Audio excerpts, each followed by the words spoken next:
Are we proud that we're number one in the number of CCTV cameras, one for every 14 people in the country, 20% of the total in the whole world? Every day, in almost everything we do, we're being spied on. There are 4.2 million CCTV cameras in the UK. That's one for every 14 people. There is no doubt that CCTV cameras are an extremely useful tool in fighting crime and terrorism. Knife murders are on the rise. They've more than doubled in the last 4 years.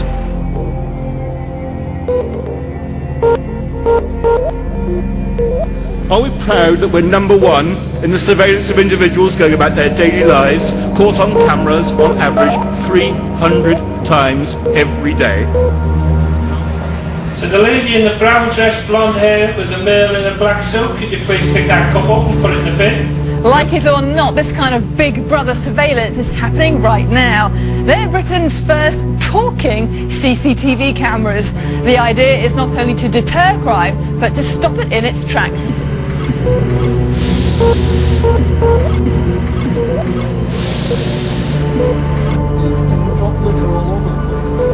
And are we proud that we're number one in the level and sophistication of what is known as the Mass Informational Database? Your town, your street, your home. It's all in our database. New technology means it's easy to pay your TV license and impossible to hide if you don't. It's all in the database. If you don't have a TV license, it won't take us long to find you. Or this is the new facial recognition technology. Well, the key thing that you need, first of all, is a biometric passport. I don't have one, so I can't go through here. Though I did borrow one from a member of staff earlier on, and what I did was I put the passport in there, face down. It let me through, even though it wasn't really me and my passport. And then whenever I got in there, this technology, it's basically a very complicated camera, sized up my face, looked at my contours, measured the gap between my eyes, and was able to realise it wasn't me. Did everyone go with the British police have been given the power to hack into personal computers without a court warrant. Government officials there are also drawing up plans to allow police across the European Union to collect information from computers in Britain. The moves are fueling claims that the British government is presiding over a steady extension of a surveillance society, threatening personal privacy. The hacking, known as remote searching, has been quietly adopted by police across Britain, following the development of technology to access computers' content at a distance. Police say it is used sparingly, but civil liberties groups fear it's about to be vastly expanded. Are we proud that Britain is number one in the number of DNA samples we hold on our citizens? It's one of the largest DNA databases in the world, holding samples of hair and skin cells, mouth swabs and fingerprints from around 5 million people. But nearly 1 million of those on this criminal database have never been convicted of an offence. The UK's DNA database is the largest of any country. 4 years ago the law was changed, so now police can take DNA samples from anyone arrested and detained for a recordable offence.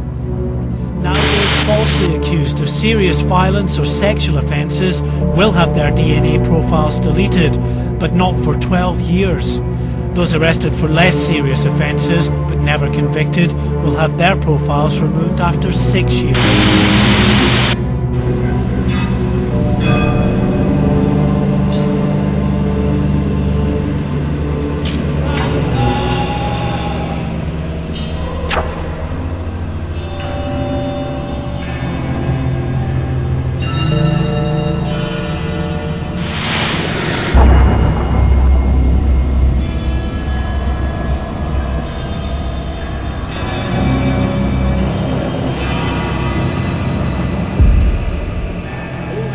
In the name of crime reduction and the prevention of terrorism.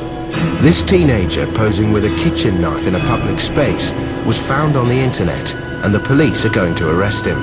This suspect was also posing with a dangerous weapon on the internet. Police find the teenager at home. Stop coming off in a picture of yourself. Are you aware of the image I'm talking about? No. Let me show you a picture. Remember the picture I'm talking about now? Officers search the house for the evidence. That's the job. They find the Russian hat he was wearing, but not the weapon.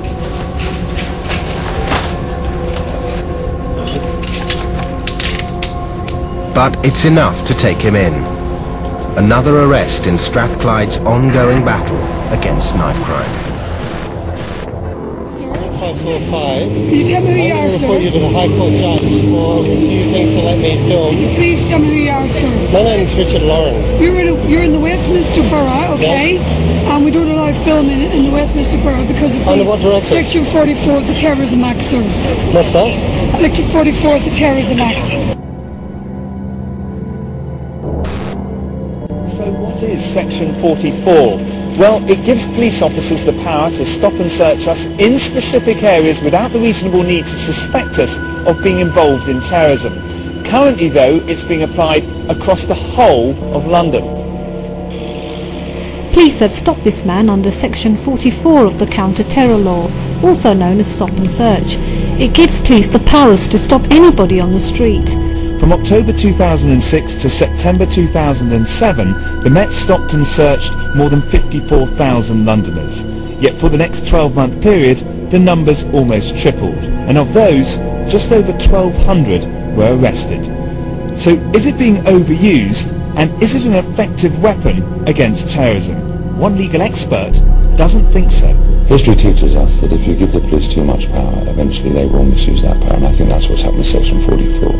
If you look at some of the occasions when it's been used, for example, the Arms First protests and the Heathrow runway protests, people were stopped and searched under Section 44 when neither could be said to be likely to involve terrorist activity.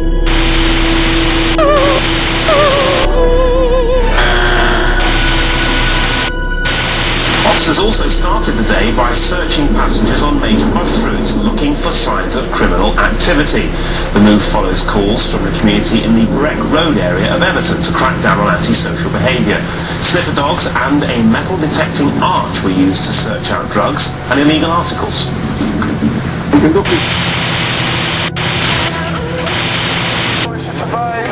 We're demonstrating against the fire of the British Broadcasting Corporation refusing to tell the Palestinian side of the story. Taxpayers' money, talking to you about what's going on in this country, around the world, and in Gaza. Welcome to the police state, you get filmed! We'll be getting the treatment they get in Greece when the police murder someone in Greece. How is he a threat to the state? How is he a threat? I don't understand why you're filming.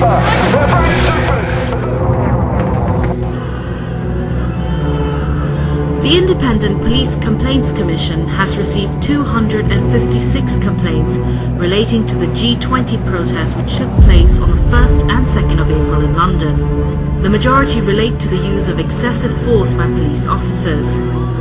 This week, fresh allegations have arisen against the police. Witnesses say that they saw two men who they believe to be undercover police officers egging people on to become violent during the G20 protests. Now, once members of the public confronted these men, they fled towards the police cordon and they were allowed to pass after showing some kind of ID.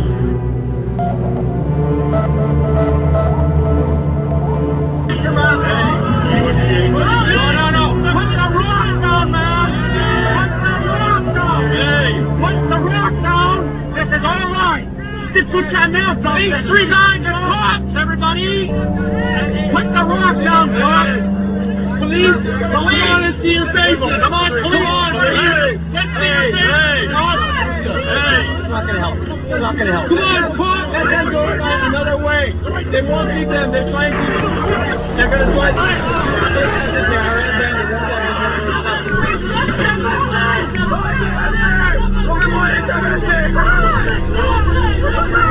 The use of undercover officers to gather evidence during demonstrations is common practice, but those who witnessed the actions of the two men say they were clearly agents provocateurs.